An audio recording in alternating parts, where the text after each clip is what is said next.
Hey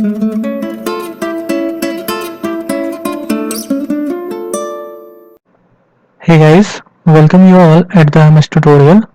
Hope you all doing good. From this video, I am going to start new series of video lecture on RAC, which is refrigeration and air conditioning. इस video में मैं आपको basics of refrigeration के बारे में बताऊंगा। तो देखते हैं। तो सबसे पहले जो हमारे सब्जेक्ट का नाम है RAC यानी रेफ्रिजरेशन एंड एयर कंडीशनिंग। सबसे पहले समझते हैं रेफ्रिजरेशन का मतलब क्या होता है एंड एयर कंडीशनिंग का मतलब क्या होता है। तो रेफ्रिजरेशन का मतलब होता है किसी भी स्पेस या फिर किसी भी पर्टिकुलर स्पेसिफिक रीजन या फिर किसी बॉडी का टेम्परेचर को लो टेम्परेचर को मेंटेन करना एज कंपेयर टू सराउंडिंग। जैसे एज एग्जांपल हम अपने रूम में कूलर लगाते हैं या फिर एसी लगाते हैं, तो हमारे रूम का टेम्परेचर लो रहता है as compare to atmosphere. As compare to आप रूम के बाहर जाओ या फिर रूम के अंदर रहो तो आपको टेम्परेचर डिफरेंस फील होता है। तो सिर्फ और सिर्फ लो टेम्परेचर मेंटेन करना किसी भी सिस्टम का, किसी भी स्पेस का या फिर किसी भी बॉडी का as compare to their environment temperature, that is called refrigeration. Refrigeration simple meaning होता है कि जैसे ठंडा करना, सिर्फ और सिर्फ ठंडा करना। But in the case of the air conditioning हमारा पर्पस ठंडा करना ही नहीं होता है, साथ ही साथ जिस भी एरिया को हम कूल डाउन कर रहे हैं, जिस भी एरिया का हम टेम्परेचर को रिड्यूस कर रहे हैं एज कम्पेयर टू एनवायरनमेंट, वहाँ के एयर की प्योरिटी क्या है, वहाँ की ह्यूमिडिटी क्या है, तो इन सब चीज़ों पे भी डिपेंड करता है। जो हमारा एसी होता है वो कॉस्टली इसलिए होता है कूलर के कंपैरिजन में, बिकॉज वो ठंडा करने के साथ साथ हमारे रूम का एयर को भी प्योरीफाई करता है, वो एयर को भी सर्कुलेट करते रहता है। हमारे रूम में जो भी एयर है, जो भी पोल्यूटेड एयर है या फिर जो भी गर्म एयर है, उसको बाहर निकाल के बाहर से फ्रेश एयर को अंदर भेजती है। और साथ ही साथ हमारे रूम में ह्यूमिडिटी कितनी है, जिससे कि ह्यूमिडिटी इन द सेंस जब आप गर्मी में रहते हो तो आपको चिपचिपा फील होता है अपने स्किन पे, बट ठंडी में ड्राई हो जाता है। तो वो डिपेंड करता है ह्यूमिडिटी पे। अगर ह्यूमिडिटी ज़्यादा होता है तो चिपचिपा फील होता है। तो सो एसी जो है वो भी मेंटेन करता है। दैट्स वाई आपने फील किया होगा कि जब आप बाहर से गर्मी के दिनों में जब आप कहीं बाहर से अपने रूम में आते हो और अगर आपके रूम में एसी है तो थोड़ी देर के बाद आपकी स्किन ड्राई हो जाती है, बिकॉज गर्मी के टाइम में हमारे इन्वायरमेंट का ह्यूमिडिटी बहुत ज़्यादा रहता है और एसी जो है लो humidity almost 50 to 55% humidity maintain करके रखता है। So that's why that is comfortable for the human body.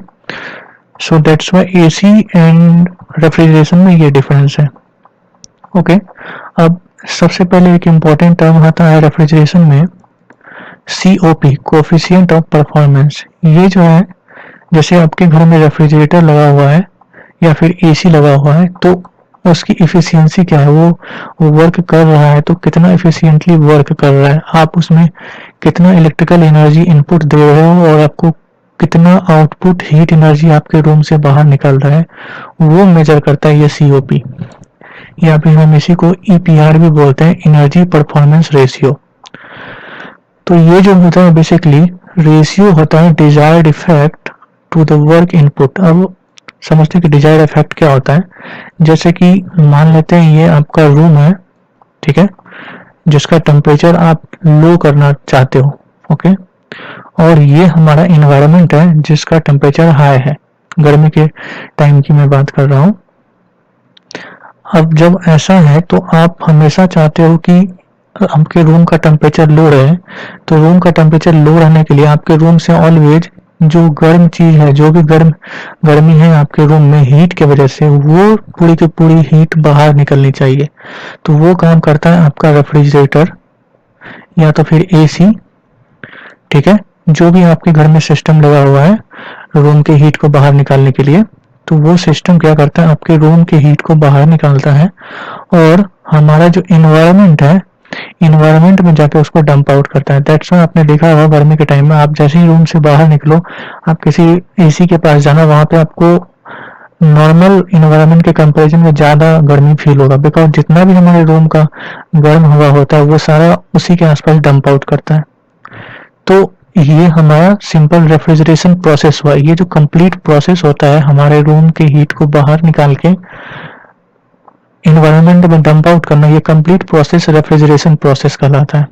तो इस प्रोसेस की इफिशियंसी कितनी है, ये प्रोसेस कितना इफेक्टिवली हो रहा है, इसको मेजरमेंट जो है हम COP से करते हैं, कोफिशिएंट ऑफ परफॉर्मेंस से करते हैं। और इसका जो फॉर्मूला होता है वो होता है desired effect upon work input. That means आपके जो रूम से हीट निकल रहा है वो हीट कितना निकल रहा है, और इतने हीट को निकालने के लिए आप कितना वर्क दे रहे हो। यहाँ पे work in the sense electrical energy जो है आपके खपत हो रहा है वो कितना है।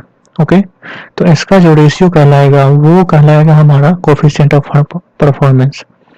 यही चीज अगर गर्मी का टाइम होगा, सॉरी ठंड का टाइम होगा, तो ठंड में हम ये चाहते हैं कि हमारा रूम गर्म रहे एज कम्पेयर टू इन्वायरमेंट। तो जैसे ये हमारा रूम हो जाता है, अगर ये हमारा रूम हो जाएगा तो ठंड के टाइम में हम ये चाहेंगे कि ये जो हमारे रूम का टेम्परेचर ज़्यादा रहे, तो हमारा डिजायर्ड इफेक्ट जो है यहाँ पे हो जाएगा, हायर टेम्परेचर हो जाएगा। बट गर्मी के टाइम में हमारा desired temperature lower temperature achieve करना होता है। तो कोफिशिएंट ऑफ परफॉर्मेंस अगर लिखे हैं तो जितना हीट यहाँ से निकल रहा है QL upon work input. Okay, तो ये हो जाएगा हमारा COP। अब यहाँ से अगर हम QH मतलब कितना हीट हम बाहर डंप आउट कर रहे हैं अपने रूम से बाहर निकाल के, वो जो होगा वर्क इनपुट प्लस रूम से कितना हीट हम निकाल रहे हैं। ओके, तो यहाँ से आपका कोफिशिएंट ऑफ रेफ्रिजरेशन का फॉर्मूला हो जाएगा finally QL upon QH minus QL। यहाँ पे जो हमारा लोअर टेम्परेचर है ये हमेशा ध्यान में रखेंगे, जब भी ये रेफ्रिजरेशन होगा तो हमारा डिजायर्ड इफेक्ट लोअर टेम्परेचर के साइड होगा, और अगर ये हीट पंप होगा तो हमारा डिजायर्ड इफेक्ट हायर टेम्परेचर होगा। नेक्स्ट कुछ टर्म देखते हैं। सबसे पहला टर्म है रेफ्रिजरेशन इफेक्ट। ये क्या होता है, आप अपने रूम से जितना भी हीट निकाल रहे हो रूम को ठंडा रखने के लिए, वो टोटल अमाउंट जो हीट का कहलाता है वो कहलाता है रेफ्रिजरेशन इफेक्ट।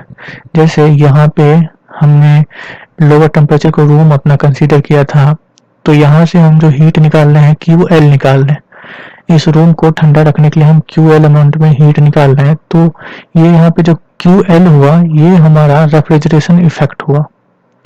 ओके, नेक्स्ट है रेफ्रिजरेंट। अब रेफ्रिजरेंट क्या होता है, जैसे इस कंप्लीट प्रोसेस में आप कुछ ना कुछ ऐसा एक मटेरियल रहता है, कुछ ना कुछ ऐसा सब्सटेंस रहता है जो कि हमारे रूम का हीट निकालता है। हीट ऐसे ही ट्रांसफर तो नहीं होगी, हीट को ट्रांसफर होने के लिए कोई ना कोई मीडियम की जरूरत होती है, चाहे वो गैस हो या फिर लिक्विड हो या फिर सॉलिड हो। तो हमारे रूम में क्या रहता है हीट को ट्रांसफर में, तो हमारे रूम में हीट को ट्रांसफर करने के लिए नॉर्मली जो लगाते हैं हम, जो भी रेफ्रिजरेटर लगा रहे हैं या फिर AC लगाते हैं AC के अंदर एक फ्लूइड रहता है जिसको वर्किंग फ्लूइड को बोलते हैं। फ्लूइड का काम क्या होता है, जब वो हमारे रूम के साइड आता है तो वो AC बाहर हमारे रूम से सारे हीट को खींच के ये खुद गर्म हो जाता है। ओके, और ये रेफ्रिजरेंट जब फिर से बाहर जाता है तो ये डंप आउट यहाँ पे आके फिर ठंडा हो जाता है। ये एक प्रोसेस होता है, यहाँ पे जैसे कंडेंसर लगा रहता है और यहाँ पे इवेपोरेटर लगा रहता है।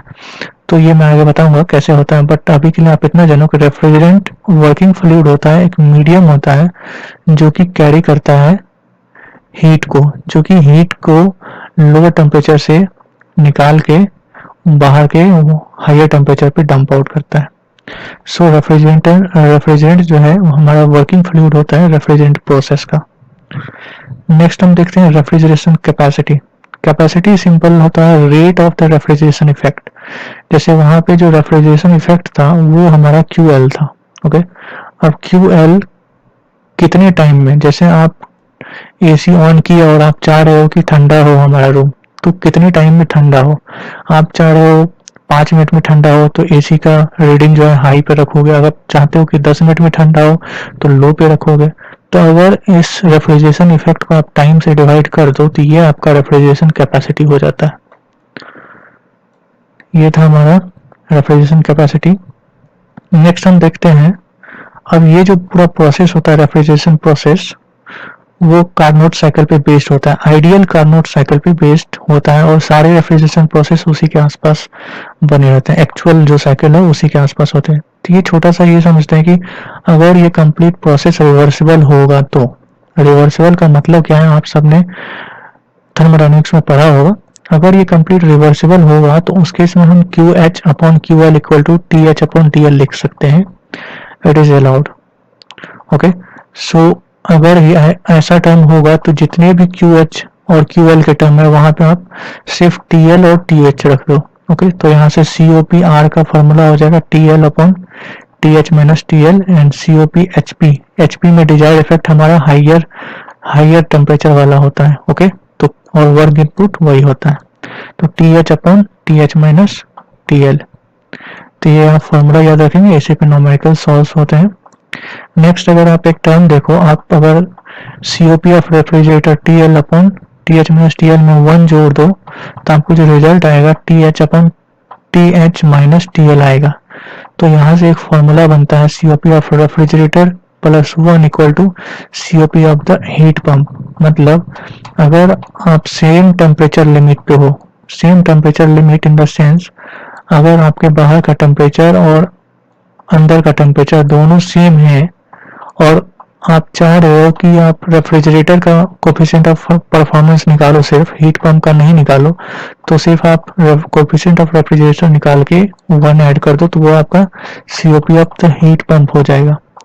और अगर उसी टेम्परेचर लिमिट में अगर आप हीट इंजन को लगाओ तो उसका एफिशिएंसी निकालना चाहो तो जस्ट सीओपी ऑफ एचपी का वो रिवर्स होता है। तो ये रिलेशन बहुत ही इंपॉर्टेंट होता है। न्यूमेरिकल में इस टर्म में से कोई भी एक टर्म देके हमें 2 टर्म पूछ सकते हैं। नेक्स्ट है हमारा unit of the refrigeration. Refrigeration का जो यूनिट होता है वो हमारा होता है टन्स में, टीआर में, 1 टन्स ऑफ रेफ्रिजरेटर्स। अब ये समझते क्या है, जैसे कि हमारे पास 1000 केजी वाटर है, मान लेते हैं 1000 केजी वाटर है और ये सारा का सारा वाटर 0 डिग्री सेल्सियस पे है। ओके, 0 डिग्री सेल्सियस पे 1000 केजी वाटर है। अब हम इस वाटर से कितने अमाउंट में हीट निकालें ताकि ये जो है सारा का सारा वाटर आइस में बदल जाए, ये सारा का सारा वाटर आइस में बदल जाए, और वो भी टाइम जो लगे इसमें टोटल, इसमें टाइम 24 आवर्स लगने चाहिए, यानी 1 दिन। तो वो जो अमाउंट ऑफ हीट होगा उस अमाउंट ऑफ हीट को टन्स ऑफ रेफ्रिजरेशन बोलते हैं, टन ऑफ रेफ्रिजरेशन बोलते हैं। तो इसका जो वैल्यू होता है हमारा 3.51 किलोवाट होता है। ओके, एंड अगर इसी को मिनट में लिखो तो आप 210 किलो जूल पर मिनट होता है, और इसी को किलो कैलोरी में लिखो तो ये 50 किलो कैलोरी पर मिनट होता है। सो दैट्स इट, ये था basics of the refrigeration system. आगे के लेक्चर में हम इसको कंटिन्यू करेंगे। So hope you liked it, and if you like it then click on the like button, and for more such videos please subscribe MS Tutorial। और अगर आपको कोई confusion है तो आप प्लीज कमेंट में मेंशन करो and I will try to solve it। Thank you so much, good luck।